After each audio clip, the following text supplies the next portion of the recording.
नमस्कार दोस्तों, आप सभी का स्वागत है एंडेमी क्लासेस परिवार में। आज हम लोग डिस्कस करने वाले हैं जीएस का नेक्स्ट सेशन। अगर आप लोगों ने पहले के सेशन नहीं देखे हैं, आप लोग ज़रूर देख लें। चलो स्टार्ट करते हैं क्वेश्चन नंबर 1 से। भारतीय संविधान के संदर्भ में निम्नलिखित में से कौन सी विशेषता यानी कि एकात्मक विशेषता नहीं? तो आपको बताना ए अखिल भारतीय सेवाएं, बी कठोर संविधान, सी एकीकृत न्यायपालिका, डी शक्तियों का विभाजन। तो दोस्तों इसका राइट आंसर जो रहने वाला है डी, ऑप्शन डी, शक्तियों का विभाजन। इसमें एक एकात्मक विशेषता नहीं है। तो बात करते हैं एकात्मक विशेषता और संघात्मक विशेषता की। एकात्मक विशेषता, भारतीय संविधान में एकात्मक और संघात्मक दोनों का मिला जुला हुआ रूप है। एकात्मक विशेषता और संघात्मक विशेषता।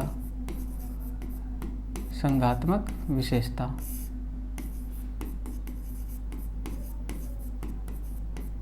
एकात्मक विशेषता और संघात्मक विशेषताओं के बारे में दोस्तों विशेषताओं के बारे में जान लेते हैं। तो एकात्मक विशेषताएं क्या होती है? इसमें जो सत्ता का केंद्रीकरण रहता है, यानी कि सत्ता होती है उसका केंद्रीकरण रहता है। एकात्मक विशेषता में सत्ता का केंद्रीकरण रहता है दोस्तों, सत्ता का केंद्रीकरण रहता है, जिसमें इसका सत्ता का विकेंद्रीकरण रहता है। संघात्मक विशेषता में सत्ता का विकेंद्रीकरण रहता है, विकेंद्रीकरण। इसमें सत्ता का विकेंद्रीकरण रहता है। ठीक है दोस्तों, सत्ता का केंद्रीकरण, सत्ता का विकेंद्रीकरण। तो ध्यान रखना दोस्तों, इसमें जो शक्ति यानी कि केंद्र ज़्यादा शक्तिशाली होता है, केंद्र ज़्यादा शक्तिशाली होता है, केंद्र शक्तिशाली रहता है, शक्तिशाली रहता है दोस्तों। सारी शक्तियाँ केंद्र के पास होता तो केंद्र शक्तिशाली रहता है। इसमें सत्ता यानी कि जो सत्ता होती है, जो सत्ता होती है राज्य व केंद्र में विभाजित होती है, राज्य व केंद्र में विभाजित होती है। ठीक है दोस्तों, राज्य व केंद्र में सत्ता विभाजित रहती है। ठीक है, बात करते हैं इसमें जो भी अखिल एकात्मक विशेषताएं कौन सी हैं? अखिल भारतीय सेवाएं हो गई, अखिल भारतीय सेवाएं हो गई दोस्तों, अखिल भारतीय सेवाएं हो गई, अखिल भारतीय सेवाएं हो गई। ठीक है दोस्तों, अखिल भारतीय सेवाएं हो गई। कठोर संविधान हो गया, यानी कि जो भी केंद्र को ज़्यादा शक्तियाँ प्राप्त होगी, यानी कि जिस चीज़ से केंद्र को ज़्यादा शक्तियाँ प्राप्त होती हैं वो एकात्मक विशेषता की श्रेणी में आ जाती हैं। जो केंद्र की शक्तियों को कम करती है वो सब संघात्मक विशेषताओं में आ जाती है। तो कठोर संविधान होगा, अगर कठोर संविधान होगा तो उसमें संविधान संशोधन जल्दी से नहीं होगा, तो केंद्र के पास शक्तियाँ ज़्यादा रहेंगी। कठोर संविधान हो गया, अखिल भारतीय सेवाएँ हो। एकीकृत न्यायपालिका, एकीकृत न्यायपालिका का यहाँ आशय है कि जो न्यायपालिका है एकीकृत है। तो ध्यान रखना दोस्तों, न्यायपालिका एकीकृत है, यानी कि एकीकृत है। राज्यों की अलग से न्यायपालिका है, पर वो सभी किसके? सुप्रीम कोर्ट के अधीन है। यानी कि राज्यों के न्यायपालिका है, जो भी उच्च न्यायालय हैं वो भी सुप्रीम कोर्ट के अधीन आते हैं, यानी कि एकीकृत न्यायपालिका है, एकीकृत न्यायपालिका है। ठीक है दोस्तों, एकीकृत न्यायपालिका हो गई। एकीकृत न्यायपालिका दोस्तों हो गई, किसमें सबसे ऊपर सुप्रीम कोर्ट होता है, फिर उससे नीचे हाई कोर्ट, फिर उससे नीचे यानी कि डिस्ट्रिक्ट कोर्ट होता है। तो दोस्तों ध्यान रखना कि एकीकृत न्यायपालिका है, सभी एक चैन से बंधे हुए। जबकि बात करते हैं इसमें एकीकृत न्यायपालिका, जबकि एक स्वतंत्र यानी कि स्वतंत्र न्यायपालिका आ जाए, स्वतंत्र न्यायपालिका की बात करें तो ये आ जाएगा संघात्मक विशेषता में। न्यायपालिका, स्वतंत्र न्यायपालिका की बात करें तो ये संघात्मक विशेषता की श्रेणी में आ जाएगा। और इसमें शक्तियों का विभाजन आ जाता है, शक्तियों का विभाजन हो गया, शक्तियों का विभाजन। अगर शक्तियों का विभाजन की बात करें तो शक्तियों का विभाजन भी दोस्तों इसमें आ जाता है, संघात्मक विशेषता की श्रेणी में आ जाता है। यानी कि लचीला संविधान, उसमें कठोर संविधान था, इसमें लचीला संविधान अगर होगा, लचीला जो संविधान होगा इसमें संघात्मक विशेषता की श्रेणी में आ जाता है। और भी बहुत सारी विशेषताएं जो इसमें आ जाती हैं। ठीक है दोस्तों, नेक्स्ट क्वेश्चन पे चलते हैं। नेक्स्ट क्वेश्चन हमारा है कि भारतीय संविधान में आपातकाल के समय मूल अधिकारों का स्थगन उपबंध किस देश से लिया गया? बता, यानी कि जो भी आपातकाल के दौरान मूल अधिकारों का स्थगन हो जाता है तो बताना किस देश से लिया गया। Option A Ireland, option B रूस, option C Germany, option D America. तो दोस्तों इसका राइट आंसर जो रहने वाला है ऑप्शन सी जर्मनी, यानी आपातकाल के समय मूल अधिकारों का स्थगन दोस्तों जर्मनी से लिया गया है। ठीक है दोस्तों, आपातकाल की बात कर लें, जो आपातकाल उपबंध कहाँ से दोस्तों लिए गए हैं? आपातकाल उपबंध दोस्तों कहाँ से लिए गए हैं? आपातकाल उपबंध दोस्तों, उपबंध दोस्तों कहाँ से लिए गए? आपातकाल उपबंध दोस्तों यानी कि 1935 के भारत शासन अधिनियम से लिए गए। 1935 के भारत शासन अधिनियम से लिए गए, भारत शासन अधिनियम से लिए गए हैं, भारत शासन अधिनियम से लिए गए दोस्तों, ध्यान रखना। 1935 के भारत शासन अधिनियम से आपातकाल के उपबंध लिए गए। ठीक है दोस्तों, ये भारतीय संविधान में किस भाग में है? भारतीय संविधान में भाग 18 में इनकी जगह है। भारतीय संविधान भाग 18 में 352 से लेकर अनुच्छेद की बात करते हैं। अनुच्छेद हैं 352 से लेकर 360 के बीच। ठीक है दोस्तों, 352 से लेकर 360 के बीच आपातकाल के बारे में बात की गई। आपातकाल के जो दोस्तों देख लिया, आपातकाल के समय जो यानी कि मूल अधिकारों का जो स्थगन हो जाता है जर्मनी से लिया गया है। ठीक है दोस्तों, अगर बात कर लेते हैं आयरलैंड से क्या लिया? आयरलैंड से डीपीएसपी लिए, डीपीएसपी यानी कि जो भी नीति निर्देशक तत्व हैं। रूस से क्या लिए? मूल कर्तव्य लिए, मूल कर्तव्य दोस्तों रूस से लिए, ध्यान रखना जो भी बहुत इंपॉर्टेंट मूल कर्तव्य रूस से। अमेरिका से क्या लिया? मूल अधिकार लिए, मूल अधिकार लिए। और भी बहुत सारी चीज़ें इन देशों से ली गई, पर जो बहुत ही मेन इंपॉर्टेंट है तो वो देख लिया दोस्तों। नेक्स्ट क्वेश्चन पे चलते हैं। नेक्स्ट क्वेश्चन है गदर पार्टी के संस्थापक सदस्य कौन थे? तो बताना गदर पार्टी कौन संस्थापक सदस्य? Option A Bhagat Singh, option B Lala Hardayal, option C Shyamji Krishna Varma, option D madam Bhikaji Cama. तो दोस्तों इसका राइट आंसर रहने वाला है ऑप्शन बी लाला हरदयाल। लाला हरदयाल ने दोस्तों गदर पार्टी की स्थापना की थी। कहाँ की थी दोस्तों? इसकी गदर पार्टी की स्थापना जुलाई 1913 में दोस्तों की गई। जुलाई 1913 में की गई। कहाँ की गई? सैन फ्रांसिस्को में की गई दोस्तों। कहाँ पर की गई? San Francisco. सैन फ्रांसिस्को में दोस्तों इसकी स्थापना की गई। इसमें संस्थापक और कौन सदस्य थे? सोहन सिंह भाकना भी संस्थापक सदस्य थे। संस्थापक सदस्य कौन थे दोस्तों? ये भी ध्यान रखना। संस्थापक सदस्य और कौन थे? सोहन सिंह भाकना भी थे। सोहन सिंह भाकना, सोहन सिंह भाकना भी संस्थापक सदस्य थे। भाकना,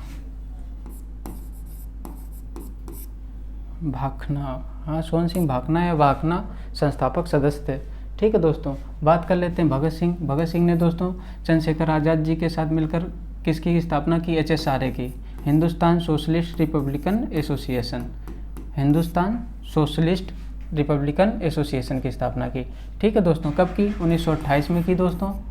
कहाँ की? दिल्ली में की, फिरोज शाह कोटला मैदान में। श्यामजी कृष्ण वर्मा ने दोस्तों क्या, और मैडम भीकाजी कामा। श्यामजी कृष्ण वर्मा ने दोस्तों ध्यान रखना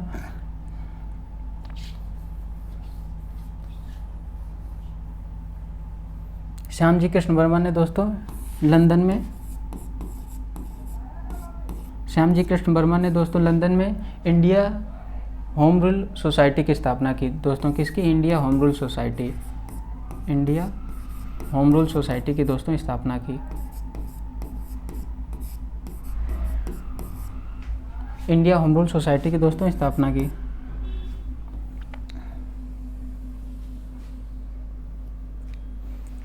ठीक है दोस्तों, नेक्स्ट क्वेश्चन पे चलते हैं। नेक्स्ट क्वेश्चन हमारा है, नेक्स्ट क्वेश्चन है भारतीय संविधान में मूल ढांचा यानी कि जो भी बेसिक स्ट्रक्चर की विशेषता किस केस में लाई गई? तो बताना आपको option A Keshavananda Bharati, option B Golaknath case, option C Maneka Gandhi case, option D वीरूवाड़ी केस। तो दोस्तों इसका राइट आंसर जो रहने वाला है, राइट आंसर रहने वाला है option A Keshavananda Bharati case. दोस्तों केशवानंद भारती केस किसके बीच हुआ? केशवानंद भारती वीएस यानी कि केरल राज्य के बीच हुआ था। किसके? केरल राज्य के बीच, केरल राज्य के बीच हुआ था। कब हुआ था दोस्तों? 1973 में। ठीक है दोस्तों, 1973 में 24 अप्रैल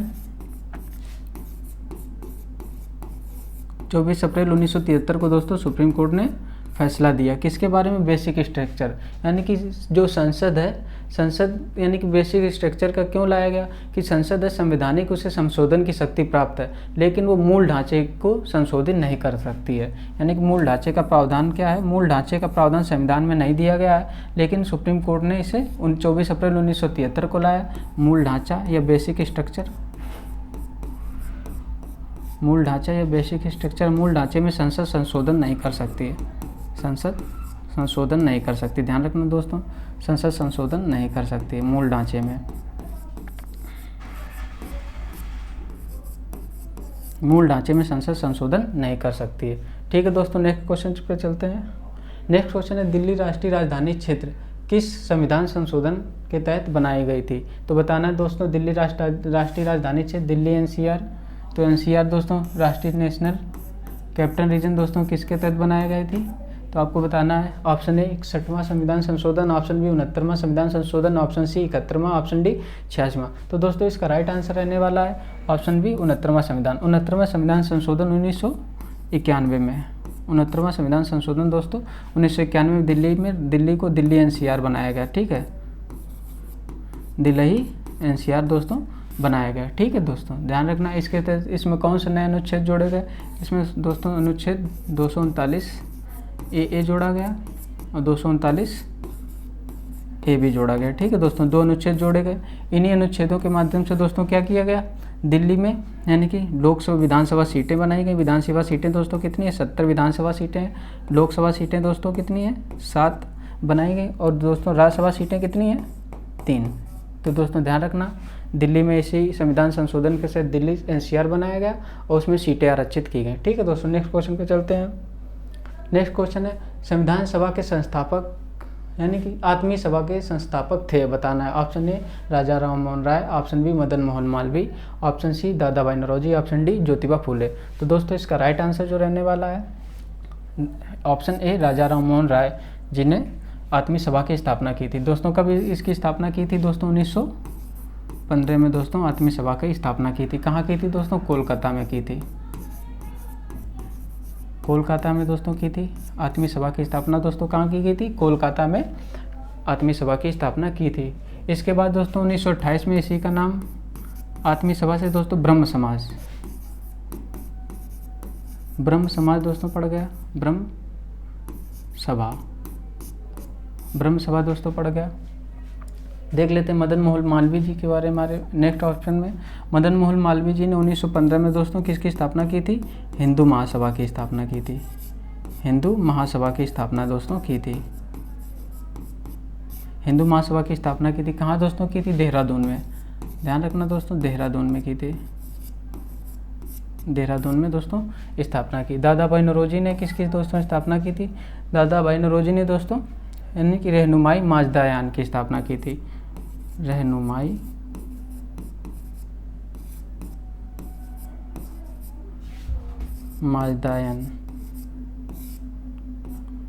माजदायान की दोस्तों स्थापना की थी। ठीक है, ज्योतिबा फूले ने दोस्तों किसकी स्थापना की थी? सत्यशोधक समाज।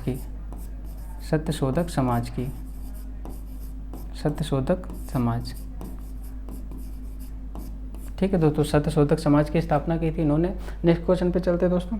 नेक्स्ट क्वेश्चन हमारा है मुद्रा राक्षस नामक प्रसिद्ध कृति किसकी है? तो बताना है option A Vishnu Sharma, option B Vishakha Datta, option C Kshemendra, option D Bharavi. तो दोस्तों इसका राइट आंसर रहने वाला है ऑप्शन बी विशाख दत्त। विशाख दत्त जी ने दोस्तों मुद्रा राक्षस की रचना की थी। अन्य रचनाओं की इनकी देख लेते हैं दोस्तों। अन्य रचना इनकी है कि देवी चंद्रगुप्तम भी है। ध्यान रखना दोस्तों, बहुत ही फेमस रचना है देवी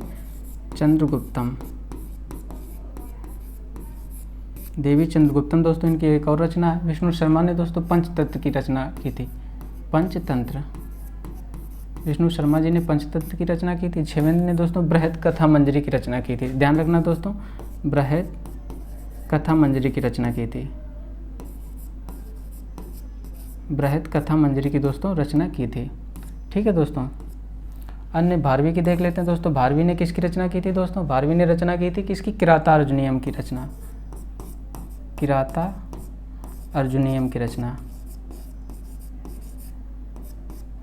अर्जुनियम की दोस्तों भारवी जी ने रचना की थी। ठीक है दोस्तों, नेक्स्ट क्वेश्चन पे चलते हैं। नेक्स्ट क्वेश्चन हमारा है प्रकाश संश्लेषण होता है। तो आपको बताना ऑप्शन ए रात्रि में, ऑप्शन बी दिन में, ऑप्शन में दिन और रात्रि में, ऑप्शन डी दिन अथवा रात्रि में। तो दोस्तों इसका राइट आंसर आपको बताना है। इसका राइट आंसर दोस्तों रहने वाला है ऑप्शन डी दिन अथवा रात्रि में। ऐसा होता है दोस्तों, प्रकाश संश्लेषण किसके माध्यम से होता है? प्रकाश की उपस्थिति के माध्यम से होता है। जो प्रकाश उपस्थित प्रायः दिन में रहता है, लेकिन क्या होता है कि यानी कि प्रायः तो यानी कि प्रकाश संश्लेषण जो दिन में होता है, प्रायः प्रकाश संश्लेषण किस में होता है? प्रकाश संश्लेषण दिन में होता है। संश्लेषण दिन में होता है, दिन में होता है,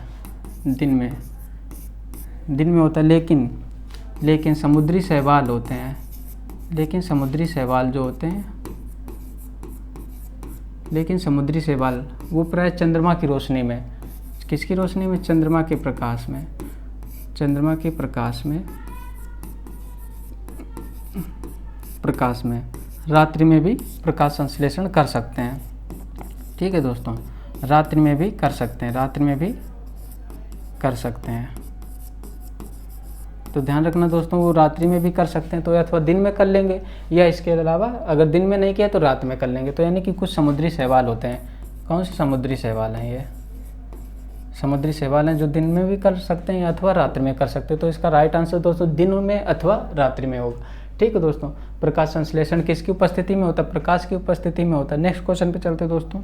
नेक्स्ट क्वेश्चन हमारा है, पृथ्वी पर अधिकांश ऑक्सीजन उपस्थित यानी उत्पादित होती है, किसके द्वारा उत्पादित होती है? अब बताना। ऑप्शन ए घासों से, ऑप्शन बी शैवालों से, ऑप्शन सी वृक्षों से, ऑप्शन डी धान के खेतों से। तो दोस्तों इसका राइट आंसर जो रहने वाला है ऑप्शन बी शैवालों से। अगर पूछ लिया जाए तो पृथ्वी पर सबसे अधिक ऑक्सीजन जो उत्पादित होती है दोस्तों शैवालों से होती है। ध्यान रखना, ऑक्सीजन वृक्षों से नहीं होती है, सबसे अधिक ऑक्सीजन शैवालों से प्राप्त होती है। जो भी समुद्री शैवाल हो जाते हैं वो शैवाल फाइटोप्लैंक्टन, प्लैंक्टन, वे सारे यानी कि सारे समुद्री शैवाल ऑक्सीजन उत्पादित करते हैं। ठीक है दोस्तों, बात कर लेते हैं नेक्स्ट क्वेश्चन की दोस्तों।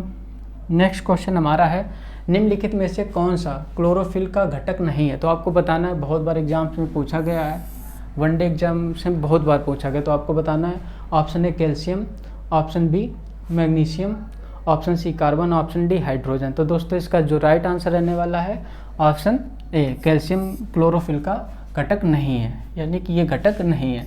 ध्यान रखना दोस्तों, ये घटक नहीं है। मैग्नीशियम बात करते हैं, मैग्नीशियम, कार्बन, हाइड्रोजन, ये सारे घटक हैं, यानी कि क्लोरोफिल के ये सारे घटक हैं। मैग्नीशियम भी घटक है दोस्तों, मैग्नीशियम भी घटक है, कार्बन भी घटक है दोस्तों, ऑक्सीजन भी घटक है, नाइट्रोजन भी घटक है और हाइड्रोजन भी घटक है।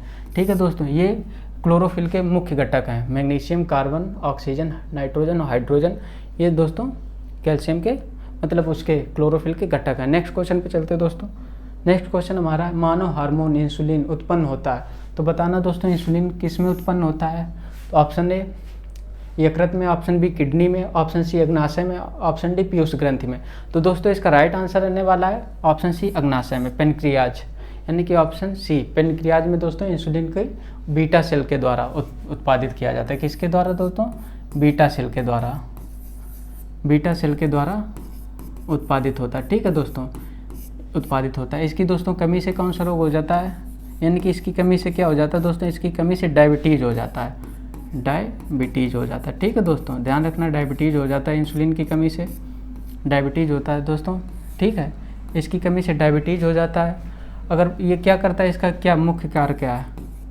अगर मुख्य कार्य की बात करते हैं, मुख्य कार्य क्या है? ग्लूकोज के यानी कि उपापचय को नियंत्रण करता है, यानी कि ग्लूकोज को नियंत्रण करता है दोस्तों। जो भी शरीर में ग्लूकोज होता है उसे नियंत्रण करता है, ग्लूकोज को नियंत्रण करता है दोस्तों। ठीक है दोस्तों, इसका मुख्य काम क्या है? ग्लूकोज को नियंत्रण करना। ठीक है दोस्तों, नेक्स्ट क्वेश्चन पे चलते हैं। नेक्स्ट क्वेश्चन हमारा मानव गुर्दे में, यानी कि मानव गुर्दे या किडनी में पथरी निम्नलिखित में से किसकी बनी होती है? यहाँ गुर्दा दोस्तों किडनी है, ये जो किडनी गुर्दे में या किडनी में गुर्दे में जो यानी कि जो पथरी बन जाती है दोस्तों वो किस की बनी होती है? बताना है। Option A calcium acetate, option B calcium oxalate, option C sodium acetate, option D sodium benzoate. तो दोस्तों इसका राइट आंसर जो रहने वाला है ऑप्शन बी कैल्शियम ऑक्जेलेट, यानी कि कैल्शियम ऑक्जेलेट की दोस्तों मानव गुर्दे में पथरी बनी होती है। ठीक है दोस्तों, ध्यान रखना, कई बार एग्जाम्स में पूछा गया। नेक्स्ट क्वेश्चन पे दोस्तों चलते हैं। नेक्स्ट क्वेश्चन हमारा है, मानव के हृदय में कितने कक्ष होते हैं? तो आपको बताना है मानव के हृदय में कितने चैम्बर होते हैं दोस्तों। Option A 2, option B 4, option C 6, option D 8। तो दोस्तों इसका राइट आंसर जो रहने वाला है, राइट आंसर ऑप्शन बी 4, यानी कि मानव के हृदय में दोस्तों 4 कक्ष रहते हैं। 4 कक्ष रहते हैं दोस्तों, ध्यान रख लेते हैं। एक होता है दायां निलय, दायां अलिंद, दायां अलिंद, फिर दायां निलय, दायां निलय, बायां अलिंद, बायां निलय, बायां अलिंद,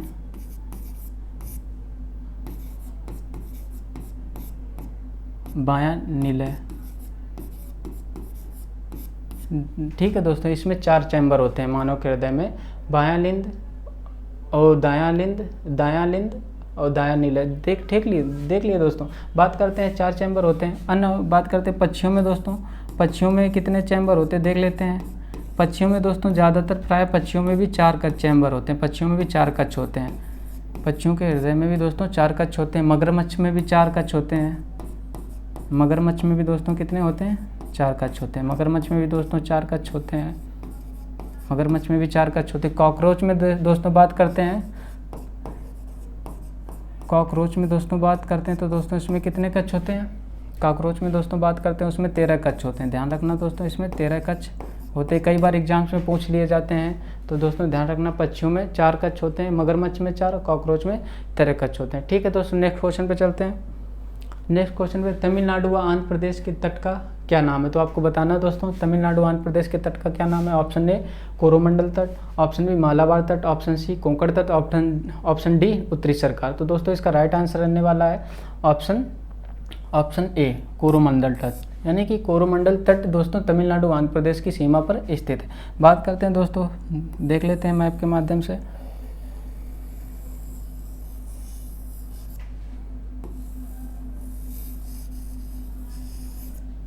देख लेते हैं दोस्तों, यहाँ से दोस्तों ये आंध्र प्रदेश से तमिलनाडु के बीच में दोस्तों ये वाला तट है, ये हो गया हमारा कोरोमंडल। कौन सा दोस्तों हो गया? कोरोमंडल तट हो गया दोस्तों, ये कोरोमंडल तट हो गया। कोरोमंडल से दोस्तों ऊपर का जो तट है कृष्णा के ऊपर जो महानदी कृष्णा के बीच दोस्तों उत्तरी सरकार तट हो जाता है, उत्तरी सरकार तट कृष्णा। और यानी कि यहाँ से ये महानदी और कृष्णा के बीच है, ये महानदी है, महानदी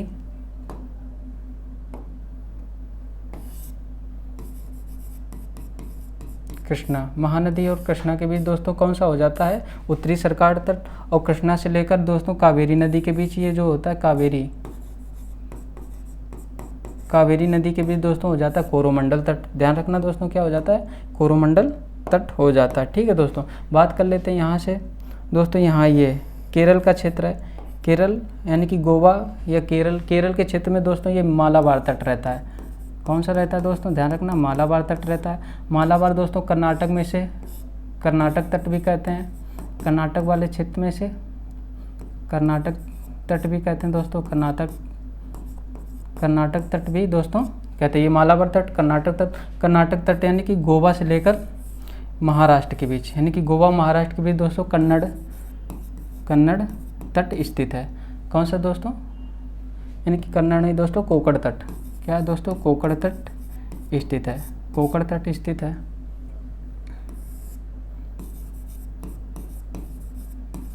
कोंकण तट स्थित है। ठीक है दोस्तों, महाराष्ट्र और गोवा के में जो है उसकी सीमा पर कोंकण तट है। इसे कन्नड़ तट भी कहते हैं, कर्नाटक के तट को कन्नड़ तट भी कहते हैं। ठीक है दोस्तों, क्या कन्नड़ तट भी कहते हैं। ठीक है दोस्तों, देख लिया दोस्तों। नेक्स्ट क्वेश्चन हमारा है भारत के प्रादेशिक जल क्षेत्र का विस्तार है, आपको बताना है। ऑप्शन ए तट से 3 नॉटिकल मील, ऑप्शन बी तट से 6 नॉटिकल मील, ऑप्शन सी तट से 12 नॉटिकल मील, ऑप्शन सी डी तट से 24 नॉटिकल मील। तो दोस्तों इसका राइट आंसर रहने वाला है ऑप्शन सी तट से 12 नॉटिकल मील के, यानी कि के बीच जो भी सागर होता है या जो भी जल क्षेत्र होता है उसे प्रादेशिक जल कहते हैं। देख लेते हैं दोस्तों, अगर मान लो ये भारत की सीमा है, ये टेढ़ी मेढ़ी भारत की सीमा मान लिया। अब इसे जो एक आधार रेखा मिलाएगी, ठीक है दोस्तों, मान लिया कि इधर इसे आधार रेखा मिला रही है, आधार रेखा मिला रही है। आधार रेखा के बीच जो अंदर है, आधार रेखा के जो अंदर का क्षेत्र, इसे दोस्तों क्या बोलते हैं? आंतरिक जल क्षेत्र बोलते हैं। क्या बोलते हैं? आंतरिक जल क्षेत्र बोलते हैं, आंतरिक जल क्षेत्र बोलते हैं। ये आधार रेखा हो गई, ये दोस्तों क्या हो गई? आधार रेखा हो गई, आधार रेखा हो गई। ठीक है दोस्तों, क्या हो गई? ये आधार रेखा हो गई। ये क्या होती है? जो भी तटीय यानी कि जो भी टेढ़ी मेढ़ी तट रेखा को एक सीधी रेखा मिलाती है उसे आधार रेखा कहते हैं। उसके भीतर जो जल राशि रहती है उसे आंतरिक जल क्षेत्र कह देते हैं। ठीक है दोस्तों, इसके बाद क्या करते हैं? इसके बाद ठीक है दोस्तों, इसके बाद हम जो यहाँ से आधार रेखा से 12 नॉटिकल मील की दूरी लेते हैं। कितनी? 12 नॉटिकल मील की दूरी लेते हैं। उसके बीच जो जल क्षेत्र रहता है उसे दोस्तों क्या कहते हैं? उसे प्रादेशिक जल कहते हैं, प्रादेशिक जल क्षेत्र कहते हैं, ठीक है, उसे प्रादेशिक जल क्षेत्र कहते हैं। उसके बाद यानी कि प्रादेशिक जल क्षेत्र के बाद यहाँ से और 12 नॉटिकल मील लेते हैं। कितनी? 12 नॉटिकल मील लेते हैं। तो इस बीच की यानी कि जो भी जल क्षेत्र होता है उसे सन्निहित जल क्षेत्र या कंटिजियस सन्निहित जल क्षेत्र कहते हैं, सन्निहित जोन, सन्निहित जल क्षेत्र कहते हैं। ठीक है दोस्तों, सन्निहित जल क्षेत्र कहते हैं। ये यानी कि टोटल यहाँ से कितनी हो जाती है? 12 नॉटिकल मील। यहाँ टोटल कितनी है? 12 नॉटिकल मील, यानी कि सन्निहित जल क्षेत्र यहाँ तक हो गया। ठीक है दोस्तों, फिर यहाँ से क्या करते हैं दोस्तों? आधार रेखा से लेते हैं दोस्तों कितनी? 200 नॉटिकल मील के बीच की दूरी। आधार रेखा से 200 नॉटिकल मील के बीच की दूरी दोस्तों लेते हैं। ठीक है दोस्तों, आधार रेखा से कितनी? 200 नॉटिकल मील के बीच की दूरी लेते हैं और यहाँ से सन्निहित जल क्षेत्र के बीच की दूरी लेते हैं। इसे दोस्तों EEZ कहते हैं, एक्सक्लूसिव इकोनॉमिक जोन कहते हैं। ठीक है दोस्तों, क्या कहते हैं? EEZ कहते हैं, एक्सक्लूसिव इकोनॉमिक जोन कहते हैं। तो दोस्तों ध्यान रखना। फिर इसके आगे जो हाई सीज यानी उच्च सागर चालू हो जाता है, हाई सी चालू हो जाता है। ठीक है दोस्तों, यहाँ पर दोस्तों भारत सरकार यानी कि अपने प्लेन वगैरह जो भी हवाई यात्राएं यहाँ पे सब नियंत्रण रहता है। यहाँ पे कुछ चीज़ें इस EEZ में दोस्तों कुछ चीज़ें नियंत्रण में रहती हैं। हवाई प्लेन वगैरह सभी के लिए स्वतंत्र रहता है, यानी कि यहाँ पे हवाई जहाज़ सभी लोग उड़ा सकते हैं। हवाई जहाज़ यानी कि हवाई जहाज़ या वगैरह हवाई पट्टी यहाँ पे स्वतंत्र रूप से कोई भी देश यूज कर सकता है, लेकिन यहाँ पर दोस्तों नहीं यूज कर सकता है। यहाँ पर हवाई प्लेन या एरोप्लेन नहीं उड़ा सकता, वो हमारी क्षेत्रीय प्रादेशिक जल क्षेत्र की सीमा में आ जाता है। यहाँ पे दोस्तों स्वतंत्र रूप से हवाई जहाज़ उड़ा सकते हैं। ठीक है दोस्तों, नेक्स्ट क्वेश्चन की बात करते हैं। जहाँ पूर्वी घाट एवं पश्चिमी घाट मिलते हैं वहाँ निम्नलिखित में से कौन सी पहाड़ियाँ स्थित हैं? तो आपको बताना कौन सी पहाड़ियाँ पश्चिमी घाट और पूर्वी घाट को मिलाती हैं। Option A Anamalai, option B Nilgiri पहाड़ियाँ, ऑप्शन सी पलानी पहाड़ियाँ, ऑप्शन डी अनाईमुडी पहाड़ियाँ। तो दोस्तों इसका राइट आंसर रहने वाला है ऑप्शन बी नीलगिरी पहाड़ियाँ। नीलगिरी पहाड़ियाँ ही दोस्तों पूर्वी घाट और पश्चिमी घाट को मिलाती हैं। देख लेते हैं दोस्तों, अगर ये पूर्वी घाट है दोस्तों, अगर ये पहाड़ियाँ दोस्तों पूर्वी घाट की हैं, दोस्तों ये पश्चिमी घाट की अगर पहाड़ियाँ हैं, पश्चिमी घाट है, पश्चिमी घाट की दोस्तों अगर ये पहाड़ियाँ हैं और ये इधर पूर्वी घाट है दोस्तों, ये दोस्तों पूर्वी घाट है, अगर पूर्वी घाट है दोस्तों, इसके बीच जो ये पहाड़ियाँ यहाँ पर दोस्तों मिलाती हैं वो कौन सी पहाड़ियाँ? नीलगिरी पहाड़ियाँ, नीलगिरी पहाड़ियाँ दोस्तों। ठीक है दोस्तों, नीलगिरी पहाड़ियाँ दोस्तों ये है, नीलगिरी पहाड़ियाँ हैं। ठीक है दोस्तों, नेक्स्ट क्वेश्चन पे चलते हैं। नेक्स्ट क्वेश्चन है दोस्तों हमारा नर्मदा एवं तापी नदियों के बीच स्थित है। तो बताना ऑप्शन ए विंध्यन पर्वत, ऑप्शन बी सतपुड़ा पर्वत, ऑप्शन सी अरावली पर्वत, ऑप्शन डी राजमहल पहाड़ियाँ। तो दोस्तों इसका राइट आंसर रहने वाला ऑप्शन बी सतपुड़ा पर्वत। सतपुड़ा पर्वत इसका राइट आंसर दोस्तों रहने वाला है। देख लेते हैं दोस्तों, ये दोस्तों इंडिया का मैप है, ये मान लिया इंडिया का दोस्तों मैप है, ड्रा कर लिया दोस्तों। यहाँ पर जो पर्वत यानी कि जो यहाँ पर दोस्तों ये विंध्यन पर्वत स्थित है। कौन सा दोस्तों? विंध्यन पर्वत है, विंध्यन पर्वत श्रेणी दोस्तों स्थित है। विंध्यन पर्वत दोस्तों इसके बीच ये सतपुड़ा रेंज स्थित है। कौन सी दोस्तों? सतपुड़ा रेंज स्थित है, सतपुड़ा रेंज स्थित है दोस्तों। इस गैप में जो बहती है कौन सी नदी? यहाँ से दोस्तों अमरकंटक से निकलती, कौन सी दोस्तों निकलती नदी? अमरकंटक से दोस्तों निकलती है, अमरकंटक से दोस्तों निकलती है नर्मदा नदी, नर्मदा नदी निकलती है दोस्तों। फिर उसके बाद दोस्तों यहीं से एक निकलती नीचे से सतपुड़ा के यानी कि पर्वत श्रेणी के नीचे से दोस्तों कौन सी निकलती है? तापी नदी। कौन सी दोस्तों? तापी नदी निकलती है दोस्तों। इनके बीच जो रेंज स्थित है कौन सी स्थित है? सतपुड़ा। तो देख लिया दोस्तों, इसके बीच कौन सी रेंज स्थित है दोस्तों? सतपुड़ा रेंज स्थित है। ठीक है दोस्तों, सतपुड़ा रेंज स्थित है। तो दोस्तों इसका राइट आंसर सतपुड़ा रहने वाला है। ठीक है दोस्तों, नेक्स्ट क्वेश्चन पे चलते हैं। नेक्स्ट क्वेश्चन, कैलाश पर्वत निम्नलिखित में से किस क्षेत्र में स्थित है? बताना है। ऑप्शन ए सिक्किम में, option B Tibet, option C Nepal, option D Uttarakhand. तो दोस्तों कैलाश पर्वत किस में स्थित? ऑप्शन बी तिब्बत, यानी कि तिब्बत में ही दोस्तों मानसरोवर लेक है, जहाँ पर दोस्तों एक पवित्र तीर्थ स्थल है। तो कैलाश पर्वत दोस्तों कहाँ पर स्थित है? आपको ध्यान रखना है, तिब्बत वाले क्षेत्र में स्थित है। ठीक है दोस्तों, कहाँ तिब्बत वाले क्षेत्र में है? ये तिब्बत वाले क्षेत्र में यहाँ पर दोस्तों मानसरोवर लेक और कैलाश पर्वत स्थित है। ठीक है दोस्तों, नेक्स्ट क्वेश्चन पे चलते हैं दोस्तों। नेक्स्ट क्वेश्चन हमारा है, हिमालय के किस भाग में करेवा भूमि पाई जाती है? दोस्तों बताना, करेवा भूमि हिमालय के किस भाग में पाई जाती है? ऑप्शन ए उत्तर पूर्वी हिमालय, ऑप्शन बी पूर्वी Himalaya, option C Himachal Uttarakhand Himalaya, option D Kashmir Himalaya. तो दोस्तों इसका राइट आंसर रहने वाला ऑप्शन डी कश्मीर हिमालय। कश्मीर हिमालय में दोस्तों करेवा भूमि पाई जाती है। दोस्तों करेवा भूमि का ये हिमानी जो भी हिमानी जलोढ़ है, हिमानी जलोढ़ है दोस्तों, हिमानी जलोढ़ है ये बहुत ही उपजाऊ है, यानी कि उपजाऊ रहता है दोस्तों, उपजाऊ रहता है। यहाँ पे दोस्तों किसकी खेती की जाती है? केसर उत्पादन किया जाता है, केसर की खेती की जाती है। जाफरान या दोस्तों केसर की खेती की जाती है। ठीक है दोस्तों, केसर की खेती की जाती है। ठीक है दोस्तों, केसर की खेती की जाती है। केसर दोस्तों फूल के वातिकाग्र से मिलता है, फूल के दोस्तों ध्यान रखना, फूल के वातिकाग्र से मिलता है, वातिकाग्र से मिलता है, वातिकाग्र से मिलता है, नहीं तो दोस्तों ये फूल के वातिकाग्र से मिलता है, ध्यान रखना दोस्तों। यानी कि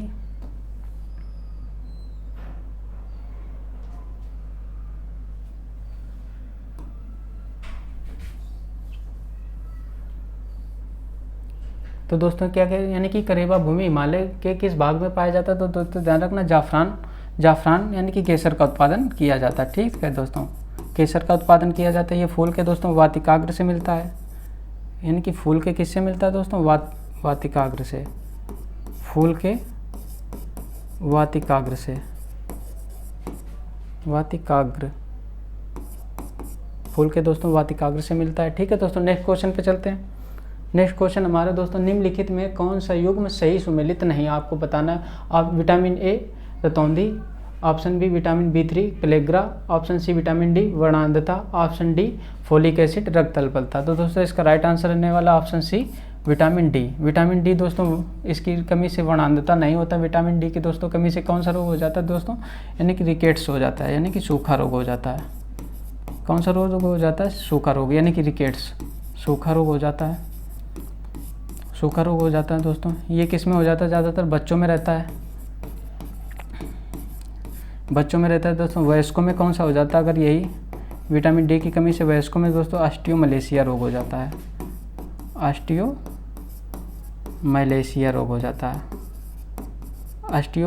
ऑस्टियोमलेशिया रोग दोस्तों वयस्कों में हो जाता है। बात कर लेते हैं दोस्तों वर्णांधता। वर्णांधता दोस्तों प्राय पुरुष वाहक होते हैं, यानी कि प्राय पुरुष इफेक्ट होते हैं, प्राय पुरुष प्रभावित रहते हैं, प्राय पुरुष प्रभावित